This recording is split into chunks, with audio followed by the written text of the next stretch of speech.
A landmark decision has just been made by the U.S. Supreme Court, and it's a controversial one. The court has sided with President Trump's aggressive immigration policies, allowing federal agents to continue their raids in Southern California. But here's where it gets controversial. These raids are targeting people based on their race, language, and accent, raising serious concerns about civil rights violations. The lawsuit against these raids argues that the Trump administration's actions are unconstitutional, violating the Fourth Amendment's protection against unreasonable searches and seizures. Judge Malna Frimpong, who issued a temporary restraining order against the raids, agreed, stating that using race or ethnicity as the sole factor for stops and detentions is unlawful. However, the Supreme Court's conservative majority has granted a Justice Department request to put that order on hold. In a dissenting opinion, Justice Sotomayor criticized the administration's stance, saying it essentially declares all Latinos, U.S. citizens or not, who work low-wage jobs are fair game to be seized. And this is the part most people miss. The Supreme Court's order was brief and without explanation, a common practice for emergency matters, but one that has caused confusion and criticism.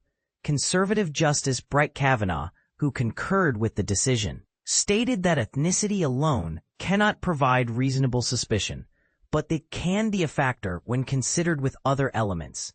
The Justice Department, in its defense, argued for a reasonably broad profile in a region where they claim a significant percentage of residents are in the country illegally.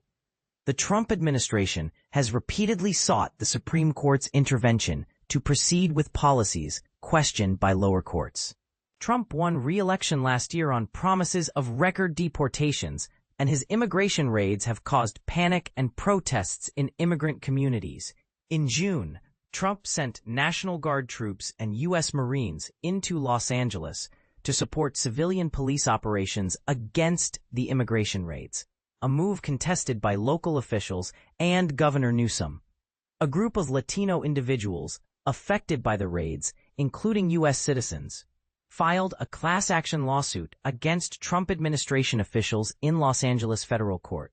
The lawsuit alleges a pattern of racial profiling, with masked and armed agents conducting interrogations and detentions that resemble brazen, midday kidnappings. One plaintiff, Jason Gavidia, claimed agents roughed him up after disbelieving his claims of U.S. citizenship, demanding details of his birth hospital. Judge Frimpong's order temporarily halted agents from using race, ethnicity, language, or work type as sole factors for stops or arrests. The Ninth U.S. Circuit Court of Appeals denied the administration's request to lift this order. In other cases, the Supreme Court has allowed Trump to deport migrants to countries other than their own and revoke temporary legal status granted on humanitarian grounds. So, what do you think? Is this a necessary step to enforce immigration laws, or a violation of civil rights? We'd love to hear your thoughts in the comments.